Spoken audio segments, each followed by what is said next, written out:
बिस्मिल्लाहिर्रहमानिर्रहीम। अस्सलाम वालेकुम नाज़रीन, आप यूट्यूब चैनल देख रहे हैं। मैं इमरान खान हूँ। एक तो आज 14 तारीख है और कल 15 तारीख है जब पाकिस्तान तहरीक इंसाफ ने अनाउंस किया हुआ है। एक तरफ शंघाई ताउन तंजीम का समिट हो रहा है इस्लामाबाद में और टी चौक में पाकिस्तान तहरीक इंसाफ ने एहतजाज की अनाउंसमेंट की हुई है। तहरीक इंसाफ का इस एहतजाज के हवाले से मुतालबा बहुत छोटा सा है, यानी एक वन लाइनर है। आज इस्लामाबाद हाई कोर्ट बुला ले बेशक, या सुप्रीम कोर्ट ऑफ पाकिस्तान इसके ऊपर एक छोटा सा ऑर्डर पास कर दे, या फिर हुकूमत होश के नाखून ले ले। वजारत दाखिला के अंदर एक एप्लीकेशन पड़ी हुई है, दरखास्त, उसके ऊपर अमल दरामद कर ले और इमरान खान साहब से उनकी पार्टी के लोगों की मुलाकात करवा दे। बात वहीं ख़त्म हो जाती है। यानी एक छोटी सी चीज़ है जो इस एहतजाज को रोक सकती है। सब लोग चाहते हैं कि यह एहतजाज ना हो। पाकिस्तान तहरीक इंसाफ के लोग भी ये कह रहे हैं कि वो मजबूरन एहतजाज कर रहे हैं, उन्हें अपने लीडर की फिक्र है और वो ये कह रहे हैं कि 10 दिन से ज़्यादा हो गए हैं, इमरान खान साहब की कोई खैर खबर नहीं है, कोई मुलाकात नहीं करवाई जा रही। तो इस सिचुएशन पे हम फिर एहतजाज ना करें तो क्या करें। और बड़े सख्त अहकामात जारी किए हैं पाकिस्तान तहरीक इंसाफ की क़यादत ने। इसमें जो लीड करने के हवाले से हमाद अजहर साहब ने कहा कि जी मैं लीड करूँगा और मैं आऊँगा इसमें सामने निकल कर और मैं इसमें लीड करूँगा। देखिए, इससे पहले हमाद अजहर ने अपने आप को रूपोश रखा हुआ है और वो अभी तक सामने नहीं आए खुलकर किसी एहतजाज में। यानी वो नज़र आते हैं खैबर पख्तूनख्वा के अंदर जो जलसा हुआ था उसमें, पंजाब के अंदर वो जब भी आते हैं उन्हें गिरफ्तार करने की कोशिश की जाती है, लेकिन वो अपने आप को बचाते हैं। अब आज के दिन के ऊपर डिपेंड करता है। हमाद अजहर साहब ने अगर ये अनाउंसमेंट की है कि उनको फ्रंट पे आकर लीड करना होगा और वो खुद इसकी क़यादत करेंगे, तो वो एक रिस्क ले रहे हैं अपनी गिरफ्तारी का और ये रिस्क तो लेना पड़ेगा। यानी इमरान खान साहब अगर गिरफ्तार हैं, इमरान खान साहब के ऊपर अगर मुश्किलात हैं, तो पार्टी के जो वजीर हुआ करते थे या जो बेनिफिशरीज हैं या जिनकी पॉलिटिक्स इमरान खान की वजह से है, उन लोगों को फिर गिरफ्तारी में कोई प्रॉब्लम होनी नहीं चाहिए। वो हिस्सादार है इस हुकूमत का, या जो पहले हुकूमत रही है। आइंदा भी हुकूमत आएगी तो वो इक़्तिदार का हिस्सा होंगे और वैसे भी उन्होंने चूज़ किया, इस मुश्किल रास्ते को खुद उन्होंने चुना है। तो हमाद अजहर साहब ने कहा जी मेरी ज़िंदगी की कोई कीमत नहीं मेरे लीडर के सामने, तो मैं तो निकलूंगा, एहतजाज करूंगा, लीड करूंगा। साथ उन्होंने ये भी कह दिया कि तमाम पार्टी के जो टिकट होल्डर्स हैं, जितने एमपीएज हैं, वो सारे एहतजाज करने के लिए आएंगे और जितने भी ओहदेदारान हैं वो सब एहतजाज करने के लिए पहुंचेंगे डी चौक इस्लामाबाद में। ये हमाद अजहर साहब ने कहा है और उन्होंने कहा कि जो नहीं आएगा फिर वो ना टिकट होल्डर होगा ना वो पार्टी का ओहदेदार होगा। तो ये बड़ा सीरियसली उन्होंने इसको इस दफ़ा टैकल किया है। अब इमरान खान साहब की जो बहन है नौरीन खानम साहिबा, यानी इससे पहले आप अलीमा खान साहिबा को देखते थे, उनके साथ दूसरी बहन होती थी। तो अब 2 बहनें इमरान खान साहब की गिरफ्तार हो गई हैं और हैरत की बात यह है कि उन 2 बहनों से जो गिरफ्तार हुई हैं, जिनको जुडिशल रिमांड पे भेज दिया गया है, तो जुडिशल तो करते ही फौरी तौर पे बेल हो जाती है, लेकिन इस मामले में उनका मामला 19 तारीख तक लटका दिया गया है। ये भी ज्यादती है एक तरह की, हालांकि उनको फौरन बेल मिलनी चाहिए थी। खवातीन है, एक तो उनके ऊपर जो है वो बारूद डाल दिया। अब जरा सोचें एक लम्हे के लिए कि शरीफ खानदान की या जरदारी खानदान की कोई औरत ऐसे सड़क से उठाई जाए और उठाकर उसके ऊपर इल्ज़ाम लगाया जाए कि इसके बाद बारूद बरामद करना है, ये दहशतगर्द है, ये जो है वो लोगों को इस तरह की चीज़ों के आप इल्ज़ामात उनके ऊपर लगाएं और वो 2 खवातीन निहत्ती खड़ी हों और अलग अलग खड़ी हों, तो कितना ववेला होता है इस मुल्क के अंदर। यानी ऐसा लगता है कि जो खातून या खातून की इज्जत है वो या तो सिर्फ शरीफ खानदान में है या सिर्फ जरदारी खानदान में है, या जो इन दोनों खानदानों के तबलची या पुजारी हैं उनकी इज्जत है बस, और पाकिस्तान में किसी की इज्जत नहीं है। अभी जो सिंध में खवातीन के साथ हुआ, एक तरफ कुछ औरतें और कुछ लोग निकले, वो एहतजाज करने के लिए निकले। एक मावराए अदालत कत्ल हुआ था डॉक्टर शाहनवाज का, तौहीने मजहब का एक उनके ऊपर केस था, उसका मर्डर हो गया। उस मामले को लेकर मजहबी सियासी जमातों का अपना एक मौक़िफ़ है और जो इंसानी हकूक़ की तंजीमें उनका अपना एक मौक़िफ़ है। और देखिए, मावराए अदालत कत्ल तो किसी का भी नहीं किया जा सकता ना। पाकिस्तान के अंदर कानून मौजूद है, कोई अपने हाथ में कानून को कैसे ले सकता है। जब कानून मौजूद है, अदालत मौजूद है, बंदा गिरफ्तार है, तो फिर तो उसको कत्ल नहीं किया जा सकता। ये बड़ी बदकिस्मती है।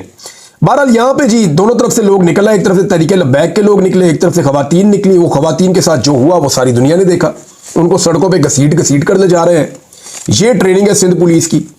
यानी अब तो ऐसा लगता है कि बिलावल में और मरियम में और मोहसिन नकवी में, तीनों में मुकाबला इस बात का है कि किसकी पुलिस लोगों को ज्यादा बेहतर अंदाज में मारती है। बल्कि अब तो खैबर पख्तूनख्वा की पुलिस ने भी यहाँ पे जो पीटीएम का एक या पश्तून कौमी जरगा जो हो रहा था, उस जरगे को जिस तरह से टारगेट किया खैबर पख्तूनख्वा की पुलिस में, लगता है मुकाबला पाकिस्तान की पुलिस में यह है कि कौन अपने शहरियों को ज्यादा बेहतर अंदाज में टॉर्चर का निशाना बनाता है और उनको रुसवा करता है। दूसरी तरफ तहरीक लब्बैक के जो लोग हैं उनके भी मैसेजेस आ रहे हैं, वो कह रहे जी हमारे साथ भी ज्यादती हो गई है, हमारे बंदे भी जख्मी हो गए। बल्कि कुछ लोग तो कह रहे थे कि एक शख्स की जो है वो जहां बहक हो गया है, लेकिन वो कंफर्मेशन नहीं आई। बहरहाल जब मैं ये रिकॉर्ड कर रहा हूं तब तक तो नहीं आई, लेकिन उनके साथ भी वो कह रहे हैं कि हमारे साथ बड़ी ज्यादती हुई, हम भी एहतजाज करना चाहते थे। तो एक्चुअली तो ये था कि आपस में तसादुम हो रहा था, पुलिस ने रोकना था, लेकिन पुलिस इतनी नॉन प्रोफेशनल है कि पुलिस जब भी रोकती है वो लोग एक दूसरे का इतना नुकसान नहीं करते जितना पुलिस लोगों का कर देती है। वो ज्यादा 2 कदम आगे बढ़ के जो है वो खवातीन के साथ जो हुआ वो तो इंतहाई मायूब है। वो मनाजिर देख के बुरा लग रहा था और वो मुनासिब नहीं लग रहा था जिस तरह से उन खवातीन के साथ सलूक रवा रखा गया। अब जो इमरान खान साहब की बहन इस वक्त बाहर मौजूद है, नौरीन खानम साहिबा, उन्होंने कहा जी जो 15 तारीख को डी चौक नहीं पहुंचेगा उसका इमरान खान से और तहरीक इंसाफ से कोई ताल्लुक नहीं होगा। तो बड़े सख्त ऑर्डर आ गए तहरीक इंसाफ के लोगों को पहुंचना पड़ेगा।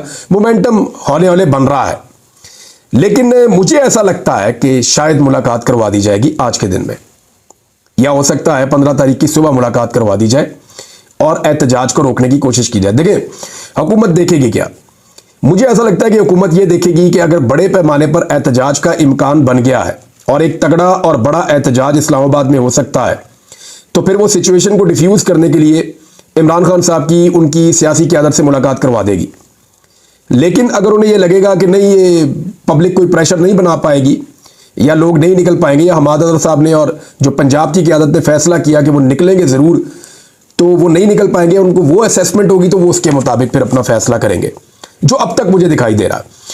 लेकिन ये है ज्यादती। ये एक छोटी सी चीज, अभी मुलाकात करवानी है इमरान खान साहब से। डर उन्हें इस बात का है कि अगर मुलाकात होगी तो इमरान खान साहब कोई अहकाम जारी कर देंगे। स्पेशली जो कुछ अली अमीन गंडापुर साहब के साथ 1 महीने में 2 मरतबा हुआ है, इमरान खान साहब इसको अनअटेंडेड नहीं छोड़ेंगे। इमरान खान साहब इसको ऐसे हवा में जाने नहीं देंगे। उनके पास से शायद आजकल मुकम्मल इंफॉर्मेशन ना हो, लेकिन वो जाने वाले से सिर्फ यही पूछेंगे कि बताओ पूरी बात हुआ क्या था।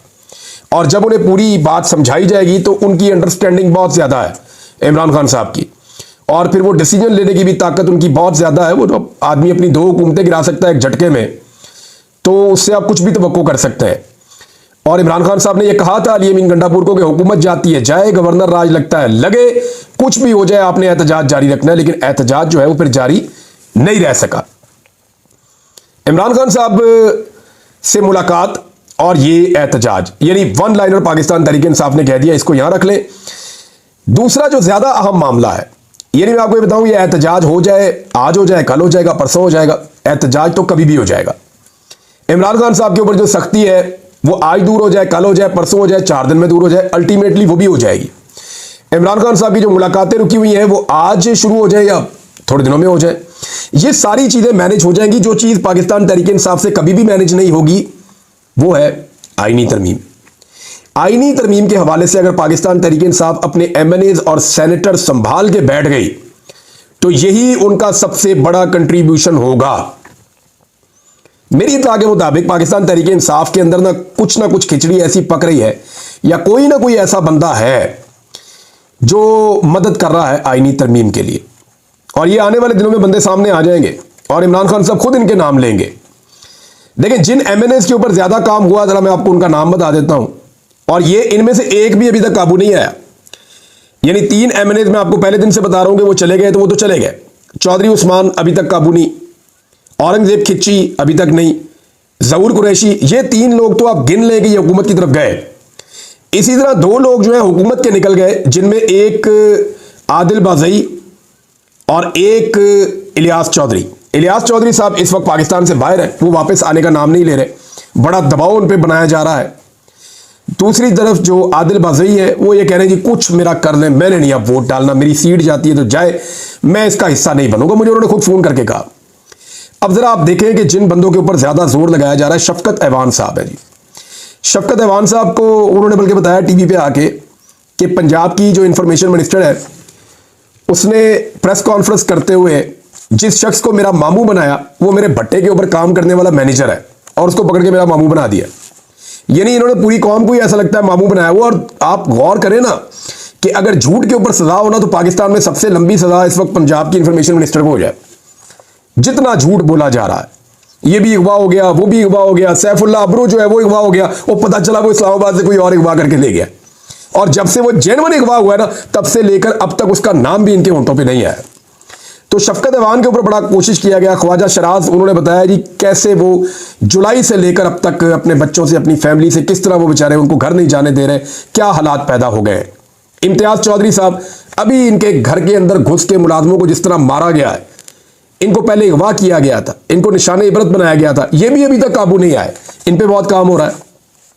सादुल्लाह बलोच जिनकी बेटी और बीवी भी अगवा हो गए थे और फिर इन्होंने अपने आप को हवाले कर दिया था, तो सादुल्लाह बलोच साहब जो है उन पे भी काम हो रहा है, अभी तक काबू नहीं आए। मुबीन आरफ पाकिस्तान से बाहर है, इनकी फैक्ट्री, घर, फार्म हाउस, हर चीज तोड़ के तबाह कर रहे हैं, सारा कुछ सील कर दिया, मुलाजमों को मारा कुट्टा अगवा करके ले गए, लेकिन इन्होंने भी अभी तक हार नहीं मानी। रियाज फतेहाना, इनके बेटे को एक मरतबा अगवा किया और दूसरी मरतबा फिर इनके बेटे को अगवा कर दिया छोड़ने के बाद। अभी लाहौर हाई कोर्ट में केस लगा हुआ है। मियां अली अशफाक साहब वकील हैं, उनका यह कहना है जी कि यह भी फिलहाल नहीं टूट रहा है, अब तक की इत्तला के मुताबिक, पता कोई नहीं है कि क्या होगा। फिर आदिल बाज़ोई पे काम हो रहा है, इलियास चौधरी पे काम हो रहा है, मैंने आपको पहले बता दिया। ब्रिगेडियर असलम घुम्मन, इनके घर को गुज़िश्ता चंद दिनों से घेरा हुआ था, लेकिन ब्रिगेडियर साहब कहते हैं कुछ हो जाए, दुनिया इधर से उधर हो, मुझे उठा के ले जाए, मैंने वोट उधर ही डालना है जहां मैंने डालना है, और मेरी मर्जी के बगैर कोई मेरे से वोट नहीं ले सकता, चाहे मुझे अगवा करके ले जाए, चाहे मुझे मेरे घर में रहने दे, चाहे मुझे जबरदस्ती जो मर्जी करे, मैंने वोट नहीं डालना। ये जी ब्रिगेडियर असलम घुम्मन है, अभी तक तो उनका ये स्टेटमेंट है। जावेद इकबाल वड़ाइश साहब है, इनका भी आपको पता है डेरे वेड़े तोड़ दिए, इनको नुकसान पहुंचाया, लेकिन इसके बावजूद वो खड़े। अली साई पाकिस्तान से बाहर है, उनके ऊपर बहुत दबाव डाला जा रहा है। साहबजादा महबूब सुल्तान, साहबजादा अमीर सुल्तान, इन पे बहुत दबाव डाला जा रहा है, और भी कुछ नाम है। लेकिन ये 12-13 बंदे मैंने आपको बताया ना, इनके ऊपर सबसे ज्यादा फोकस है। मुबारक ज़ेब की बड़ी कोशिश की गई कि किसी तरह मुबारक ज़ेब को तोड़ दिया जाए, लेकिन पाकिस्तान तहरीक इंसाफ ने टाइमली उनको हैंडल किया और साथ में उनको फैसिलिटेट किया, और वो अपनी पार्टी के अंदर उनको एडजस्ट कर रहे हैं जैसे भी वो कर सकते हैं। तो ये जो बंदे हैं, अगर आप देखें तो ये 12-15 बंदे हैं जिनके ऊपर ज्यादा जोर लगाया जा रहा है, और एक एक बंदे के ऊपर पूरा पूरा सिस्टम काम कर रहा है। लेकिन पहली दफा ऐसे हुआ है कि इतनी मेहनत के बावजूद बंदे ही नहीं टूट रहे, बंदे काबू ही नहीं आ रहे। अब जब बंदे काबू नहीं आ रहे तो फिर आईनी तरमीम कैसे होगी? देखिए, पाकिस्तान तहरीक इंसाफ को अगर कोई काम जोर लगाकर करना है ना आईनी तरमीम रोकने के लिए, तो अपने सेनेटर्स और अपने एमएनएस को काबू करना है, और फजलुर रहमान साहब को इस बात के ऊपर कायल रखना है कि जनाब आप आईनी अदालत की बजाय आईनी बेंच के ऊपर अपने आप को मजबूती से खड़ा रखें। देखें, यह सिस्टम तभी काम करेगा अगर कादी फायद ईसा साहब को एक्सटेंशन मिलेगी। तो कादी फायद ईसा साहब गए तो 70% सिस्टम डाउन हो जाएगा। मैं आपको फिर बता रहा हूं, 100% की उम्मीद ना रखें। काजी फायद ईसा साहब के जाते ही यह 70% सिस्टम डाउन हो जाएगा, क्योंकि बहुत सारी सहूलतकारी इस सिस्टम के पीछे से निकल जाएगी। मिसाल के तौर पे देखें ना, अभी काजी साहब ने, अब पेशावर हाई कोर्ट में केस लगा हुआ था 15 तारीख के लिए, और केस क्या लगा हुआ था कि आईनी तरमीम को रोका जाए। अगर वहां से स्टे आ जाता तो आईनी तरमीम रुक जाती, लेकिन फौरी तौर पे कादी फायद ईसा साहब ने केस को उठा लिया। हालांकि पाकिस्तान तहरीक इंसाफ से रिलेटेड या आईनी तरमीम से रिलेटेड केस को कादी फायद ईसा साहब को कन्फ्लिक्ट ऑफ इंटरेस्ट के मामले को सामने रखते हुए नहीं सुनना चाहिए था, लेकिन उन्होंने अपनी मर्जी का बेंच बना के केस को उठा लिया 17 तारीख के लिए। अब अटॉर्नी जनरल जाएंगे, जाके पेशावर हाई कोर्ट में ये कह देंगे कि जनाब वो तो सुप्रीम कोर्ट ऑफ पाकिस्तान ने उठाया हुआ है, 17 तारीख को केस लगा हुआ है, तो आप इसको अभी पेंड कर दें, छोड़ दें, आप इसके ऊपर कार्रवाई ना करें। तो अब ये होगा। तो कादी फायद ईसा साहब ने यहां पे भी कुछ सहूलतकारी फराम कर दी है आईनी तरमीम के लिए। अब सेनेटर्स की मैं आपको एक चीज बताऊं कि एक तो सेनेट में पाकिस्तान तहरीक इंसाफ की तैयारी ठीक नहीं है, एमएनएस के ऊपर उनका बड़ा जोर है, लेकिन सेनेट में इनकी तैयारी ठीक नहीं है, क्योंकि सेनेट में हुकूमत, ये ऐसी जगह है जहां पे हुकूमत बहुत मजबूर है और बहुत परेशान है। वहां पे हुकूमत का अपना एक सेनेटर कम हो चुका है, वो 57 है, अब उनको 64 करने हैं। अब वो नंबर कैसे पूरे करेंगे ये बहुत मुश्किल है। फजलुर रहमान साहब उनके साथ मिलने नहीं जा रहे। फजलुर रहमान साहब के 2 में से 1 सेनेटर जो है वो अब कंप्रोमाइज है, 1 सेनेटर को काफी हद तक उन्होंने कंट्रोल कर दिया है। तो अगर कर भी लेंगे तो फिर भी बहुत सारे कम है। यहां पाकिस्तान तहरीक इंसाफ का मुझे इंफॉर्मेशन मिली है कि तहरीक इंसाफ वालों को पता ही नहीं है, उनकी क़यादत को पता ही नहीं है कि कौन सा सेनेटर पाकिस्तान वापस आ गया है। यानी आप क़यादत से पूछे ना पाकिस्तान तहरीक इंसाफ की कि जनाब कोई सेनेटर पाकिस्तान वापस आया, तो वो आपको कहेंगे नहीं नहीं हमें तो पता ही नहीं है। लेकिन एक इंफॉर्मेशन मार्केट में फ्लोट कर रही है और कुछ सोर्सेज क्लेम कर रहे हैं कि एक सेनेटर पाकिस्तान वापस पहुंच गए। तहरीक इंसाफ के गालिबन 3 सेनेटर पाकिस्तान से बाहर थे, शायद 3 बाहर थे, 2 तो डेफिनेटली बाहर है, 3 बाहर थे, लेकिन एक सेनेटर के बारे में कंफर्म हो गया वो पाकिस्तान वापस पहुंच गए। वापस पहुंचने के बाद पार्टी को आगाह भी नहीं किया, तो इसका मतलब क्या है? ऐसे ही चौधरी उस्मान पाकिस्तान वापस पहुंचा था और तब से लेकर अब तक पार्टी के काबू नहीं आ रहा।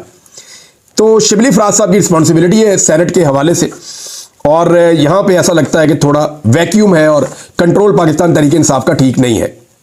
तो एक सेनेटर यहां कंप्रोमाइज हो गया। एक सेनेटर सैफुल्ला अबरू जो वजीर आला हाउस में थे खैबर पख्तूनख्वा में, वो पेशावर से निकलते हैं, इस्लामाबाद जाते हैं और गायब हो जाते हैं। तो ये 2 लोग जो है, और अभी तक उनकी फैमिली ने कोई केस किया हो तो मेरे नॉलेज में नहीं है, या वो किसी अदालत में जा रहे हैं या कुछ शोर शराबा कर रहे हैं या पार्टी का कोई रोला पड़ा हो, कोई चीज़ ऐसी मैंने तो देखी नहीं है। लेकिन अब पता चल जाएगा कि वाकई वो गायब हुए हैं या क्या चला, लेकिन खबरें चली हैं इस्लामाबाद से। तो सेनेट के अंदर हुकूमत ज़्यादा मुश्किल में है, वहां पर भी वो अपने नंबर पूरी करने की कोशिश कर रहे हैं। तो इस वक्त एक पूरा सरदर्द लगा हुआ है और पूरी एक कोशिश की जा रही है कि कुछ भी करके जो है वो नंबर पूरे किए जाए। अभी तक तो नंबर पूरे नहीं हुए, और याद रखिएगा अगर ये नंबर पूरे ना हुए 22-21 तारीख तक, तो फिर हुकूमत के पास कोई जवाब नहीं रहेगा। यानी ये जो अब हफ्ता शुरू हो रहा है ना मंडे को, ये हफ्ता गुजारना है किसी तरह। पाकिस्तान तहरीक इंसाफ ने इस हफ्ते में अपने लोग कंट्रोल में और काबू में रखने हैं। ये हफ्ता गुजर गया तो हुकूमत को हर हाल में जस्टिस मंसूर अली शाह साहब का नोटिफिकेशन जारी करना पड़ जाएगा, फिर कोई और रास्ता नहीं होगा। तो इस हफ्ते के लिए याद रखिएगा ये बहुत इंपॉर्टेंट हफ्ता है जो शुरू होने जा रहा है, फैसला कुन हफ्ता है। और यहां पे हुकूमत और हुकूमत की सपोर्टर्स पूरी कोशिश करेंगे कि कुछ भी करके आईनी तरमीम के लिए नंबर पूरे करें। फजलुर रहमान साहब के बगैर तो ये नामुमकिन नजर आता है, लेकिन फजलुर रहमान के बगैर वो अपना एक स्ट्रेटेजी बना रहे हैं और कोशिश कर रहे हैं कि वो नंबर पूरे हो जाए किसी तरह। एक चीज नाजरीन जाते जाते जो बहुत अच्छी हुई मैं आपको बताना चाहता हूं, और ये पश्तून कौमी जरगे से एक बड़ी अच्छी खबर है। शेर अफजल मरवत गए थे वहां पे खिताब करने के लिए। देखिए लोग कहते हैं पाकिस्तान के एंटी हैं, पाकिस्तान के खिलाफ हैं, लोग बुग़्ज़ रखते हैं। हमारे यहाँ पे लोग लिसानियत की बुनियाद पे, सुबाइयत की बुनियाद के ऊपर सियासत करते हैं, लोगों को लड़ा कर सियासत करते हैं। अभी दुकी के अंदर हमारे जो पश्तून भाई हैं 20 के करीब वो शहीद हो गए, इससे पहले पंजाबी शहीद हो गए थे बलूचिस्तान में। तो कोशिश की जाती है कि आपस में लड़ाया जाए, मुख्तलिफ कौमियत के लोगों को लिसानी बुनियादों पर आपस को लड़ा के इसको पाकिस्तान को एक इकाई के तौर पे कमज़ोर किया जाए। इनको कमज़ोर करेंगे तो जल्दी काबू आ जाएंगे। लेकिन शेर अफजल मरवत ने जब नारा लगाया ना पाकिस्तान, तो जिंदाबाद की बड़ी शानदार आवाज़ आई वहाँ से। अभी भी अगर किसी को पाकिस्तानी गद्दार लगते हैं या जरगे वाले गद्दार लगते हैं तो वो नारा निकाल के सुन लें, उन्हें उनकी गलती का जो है वो एहसास हो जाएगा। अब तक के लिए इतने, अपना ख्याल रखिएगा, अपने चैनल का भी। अल्लाह हाफ़िज़।